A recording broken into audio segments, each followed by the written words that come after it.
It's Tuesday, September 23rd, 2025, and man, we've got a busy show. A lot of news over the last 24 hours, one that's going to carry over into tomorrow's show even more. We've got a brand new top 25 to give to you, and we've also got a game preview, LSU and Ole Miss. Let's not waste any time. Let's go ahead and get into today's show. But first, I must ask, if you're new around here, please leave a like, subscribe specifically. We're on the path of 200, and we're up to 188. We are 12 away. Help us get there. All you gotta do is subscribe. It's free. It's that little red button down there.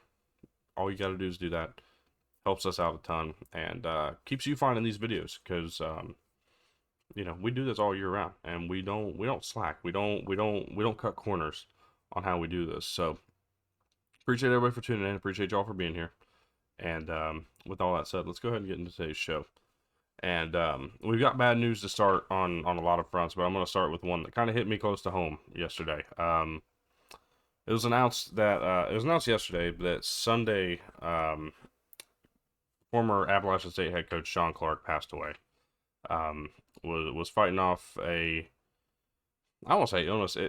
So the way I read it, a medical event, a medical emergency, put him in the hospital. He was in ICU for about last couple of weeks, and unfortunately succumbed to it on Sunday. Now, it seemed that he was stable, but getting better leading up to this. So it's hard to say what exactly happened.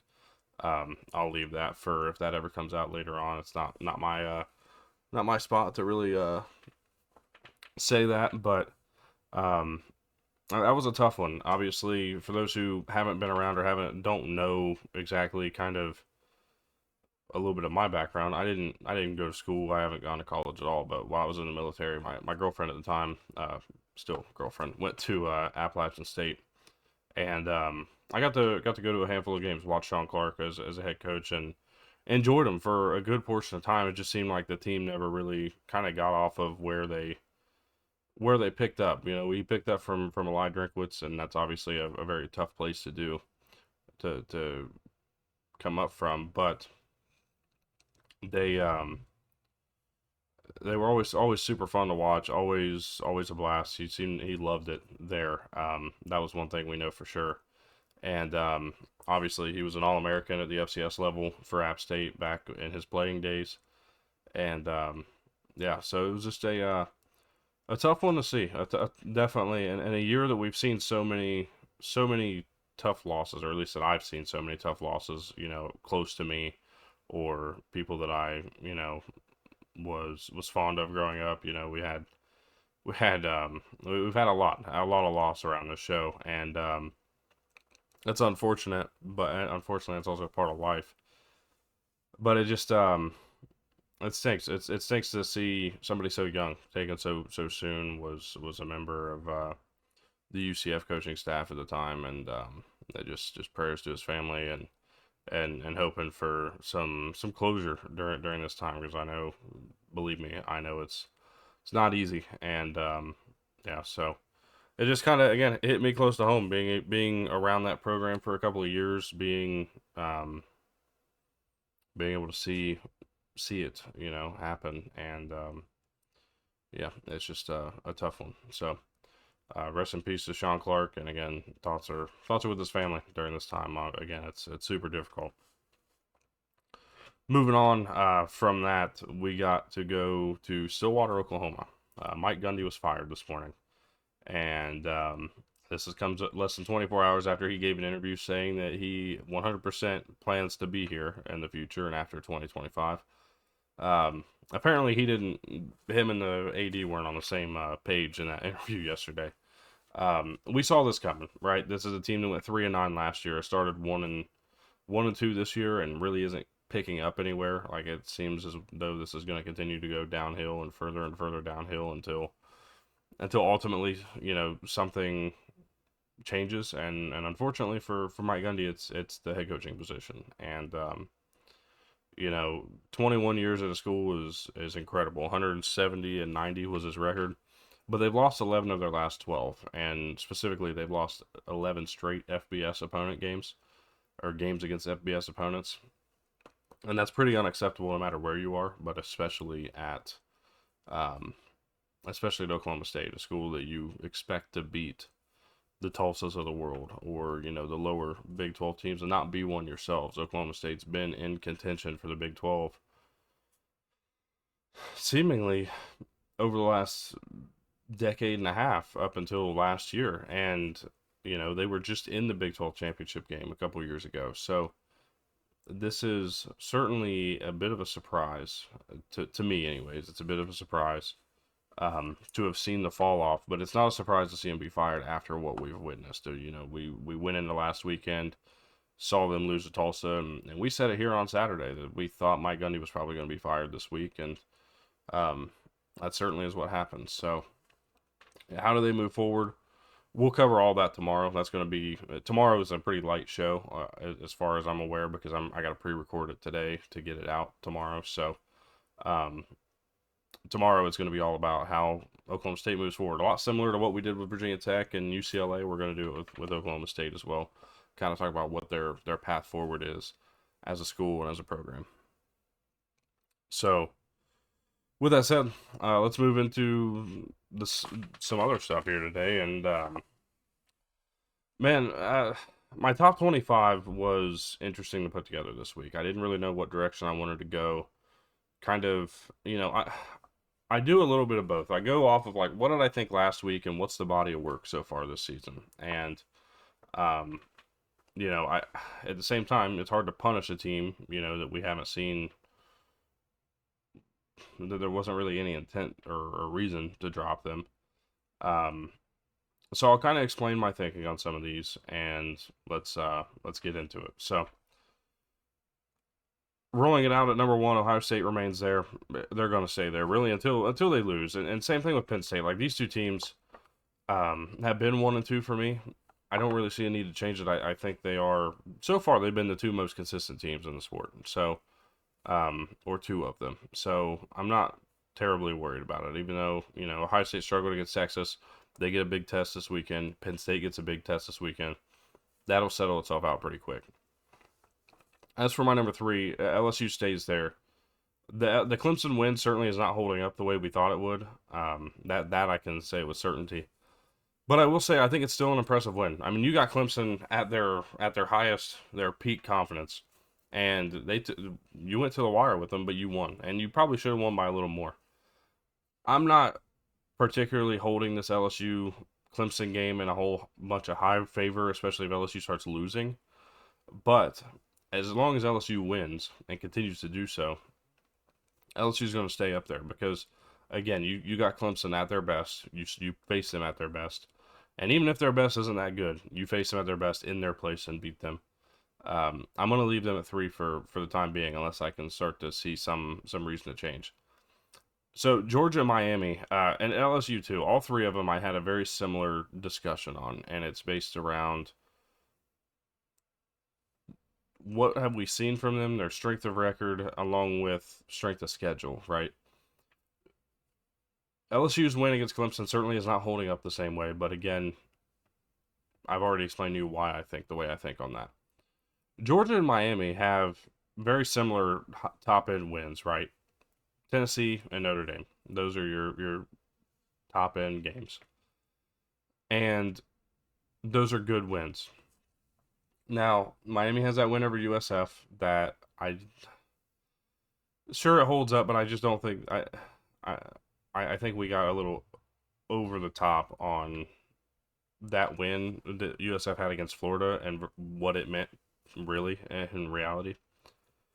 Similarly, I'm not going to overhype a win against Florida that we expected them to have, and truth be told, they did what they were supposed to do. I don't have a whole lot of I'm not going to overreact to the Florida win. Now, if we want to overreact and say, okay, Notre Dame gets better and better, and that win's going to stand the test of time, or if Florida starts winning a bunch of games and that win stands the test of time, that's a different story. But for right now, that's the differentiating factor is the top end win. Georgia, I think, has the better win being on the road in Knoxville versus Miami's win against Notre Dame at home. That's the difference between those two teams right now. Oregon is taking care of business, and they are dominating everybody. There's no need to drop them for a lack of strength of schedule because they're going to get we're going to learn that this week, whether or not it's just who they were playing or whether or not they're that good. Oregon stays at 6. Oklahoma at 7. I would have loved to bring them up a little bit because I think that their wins, their 2 best wins, are better than anybody else has right now. Truthfully, that's what I believe. But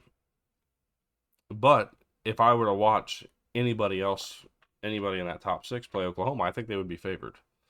And so this is kind of how I think about a lot of these things. If I'm close on teams, I just say, okay, who do I think would be favored in those games? Okay, Oregon I think would be ahead of Oklahoma by about 3 points. So that's where I stand on that. Texas A&M at 8. Their win stands up too with Notre Dame, brings them up.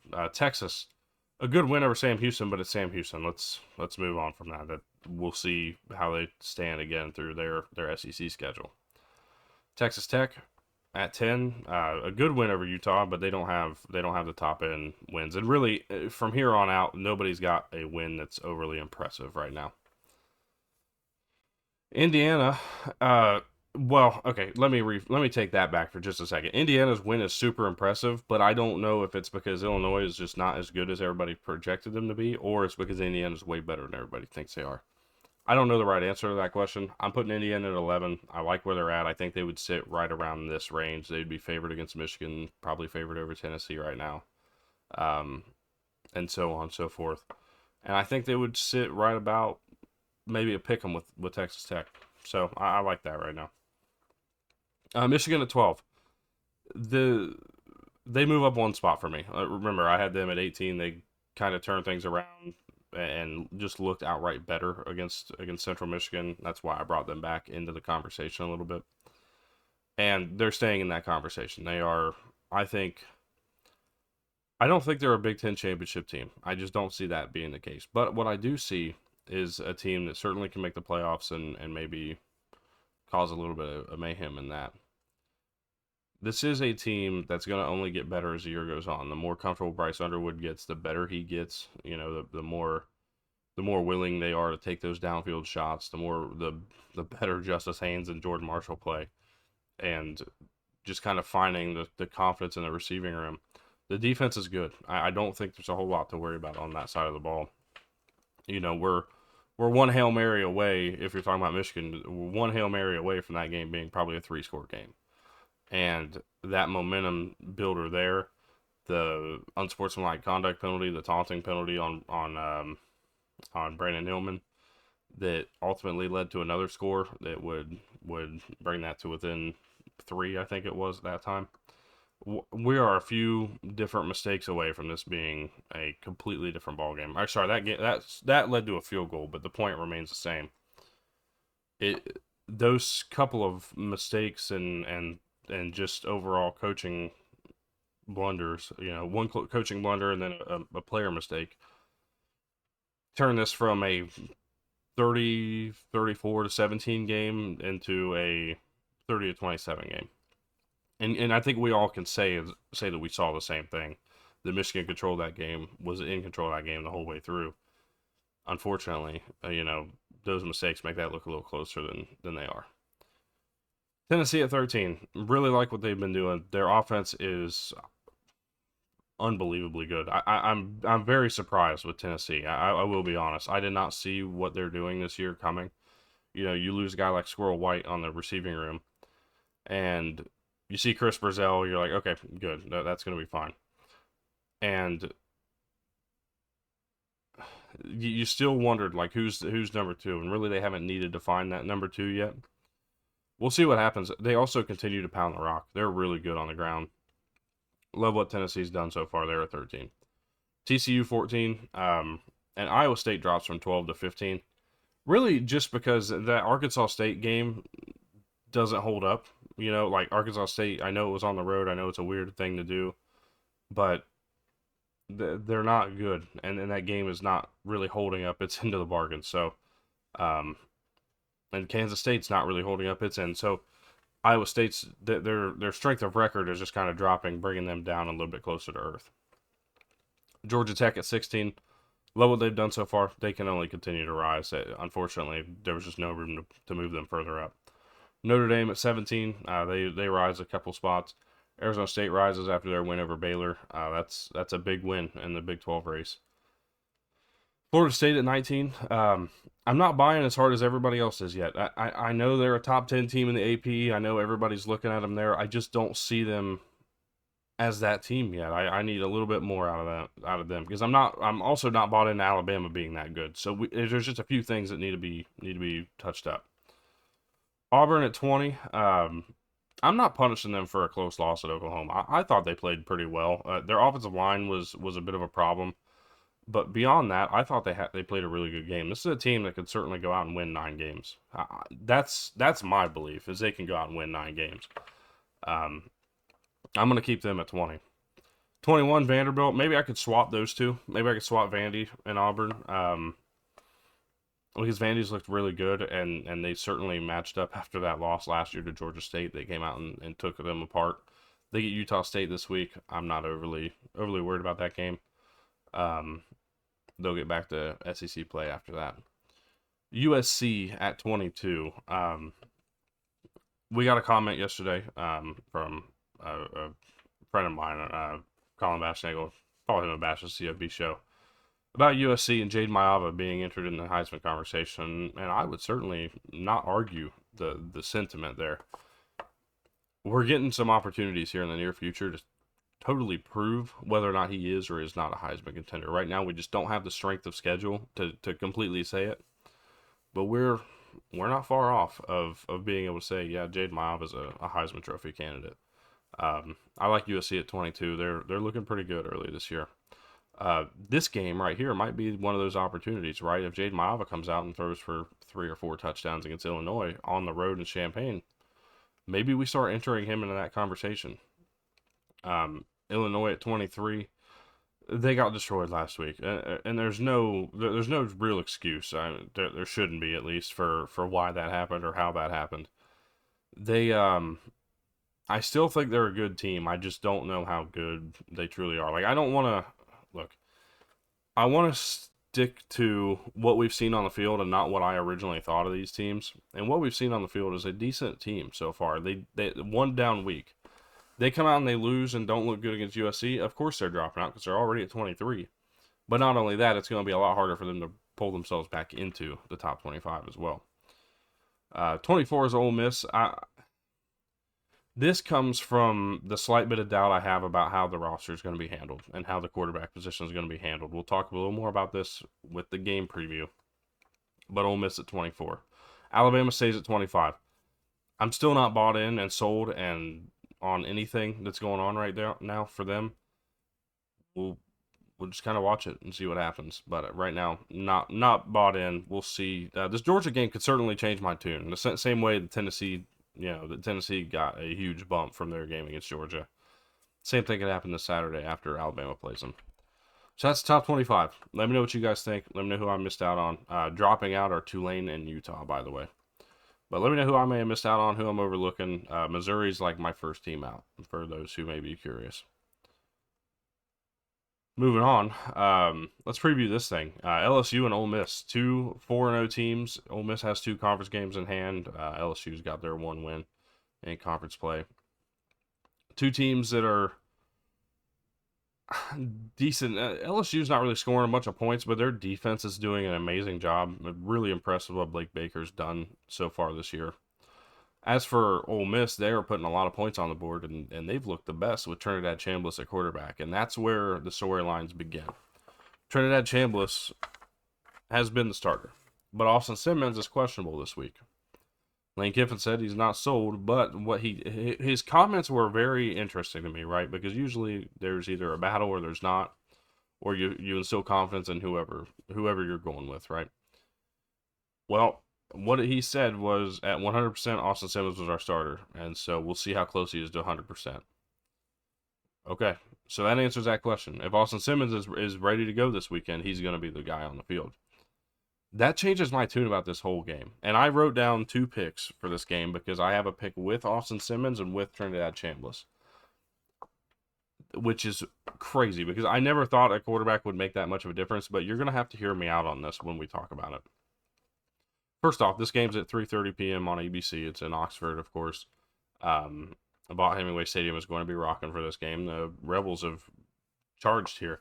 It opened as LSU -1.5, and now it's Ole Miss -1.5. The over/under sits at 54.5. That opened at 56.5. A lot of people are loving the under, and I'm certainly buying the under if we're talking about a different quarterback here. However, here's what I like in this game. Okay, first off, LSU limit mistakes. Garrett Nussmeier in the big games throughout the season last year, 12 interceptions. The majority of them came in their big games. This is a big game, and it's on the road. How does he attack this year? We saw it in week 1. He looked pretty good against Clemson's defense. And Clemson's defense is still holding up. Let's be real here. The offense is having some struggles, but defense has been okay. So limiting those mistakes. Continue to create pressure on the quarterback, which they've done fantastic of. They got 11 sacks in their first 4 games. By far better than last year. The other one's find the run game. Need to find the run game. This is a team that's not really ran the ball well. Caden Durham's their lead back, and when they do stick to him and try to get him, especially when they run the stretch run plays, I don't know how many people have really paid much attention to this in the play calling, but I've kind of delved in a little bit. And the one thing I've noticed is the stretch run plays really seem to work for LSU. For whatever reason, they can get outside and get Durham in space, and they create some bigger plays. I don't know if that's going to be an emphasis for them, but I think that they need to be able to run the ball on this one. As for Ole Miss, who's the quarterback? If it's Austin Simmons, you have to take care of the football. You have to. Austin Simmons has 4 touchdowns and 4 picks in his 2 games played this year. That's just not good enough, and that will lose them games, especially this one. Especially because this pass rush, again, they are going to create problems for Austin Simmons or Trinidad Chambliss. And I think if Simmons is not fully healthy with this lower body injury, presumably a leg injury, that Chambliss has to be your guy. He has to be. You need the mobility at quarterback to do this and to win this game. And then other than that, continue to feed Kewan Lacey. He's been really good the last couple of weeks. He's got 7 touchdowns on the year so far, early on throughout the year. Ole Miss, again, coming in as a 1.5 point favorite. Over-under sits at 54.5. My pick, with Trinidad Chambliss, Ole Miss 30-24. That's with Trinidad Chambliss. I'm telling you that he's going to be a difference maker, especially if Simmons isn't fully healthy. If it is Austin Simmons, healthy or not, I'm picking LSU 28-21, and it's simply going to be a mistake. It's going to be a turnover, a costly turnover at some point that loses Ole Miss this game. I'm not trying to be too harsh on Austin Simmons because he's a young quarterback. This is his first real opportunity to start. Trinidad Chambliss is getting his first opportunity at a big name school, but he's been around for a while. Ferris State, he was really solid. I just like what we've seen from 6 in blue early on this season. That's why I'm predicting Ole Miss to win with him at quarterback. I think it is going to be him at quarterback this weekend, contrary to whatever Lane Kiffin might say, simply because of the mobility factor, especially, again, if Austin Simmons is not 100%, if he's not capable of getting around the pocket and maneuvering these plays, you have to go with a guy who can move, because I'm telling you, you're going to need it with Harold Perkins and whoever else they decide to bring. They've even brought AJ Halsey in on some blitz plays. It's been fun to watch, but they're going to have to figure it out. Again, Ole Miss wins with Trinidad Chambliss. LSU wins if it's Austin Simmons. That's my prediction. Let me know what you guys think. Hope y'all enjoyed the video. Make sure you stick around. Again, leave a like, subscribe if you're new. Comment down below your pick for this game. Let me know who I missed in the top 25 or who I'm too low or too high on. And we'll see you guys tomorrow. Again, how does Oklahoma State move forward tomorrow? And we'll also talk about Oregon and Penn State. Whiteout. That's our preview tomorrow. Hope to see you all there. Have a good rest of your day.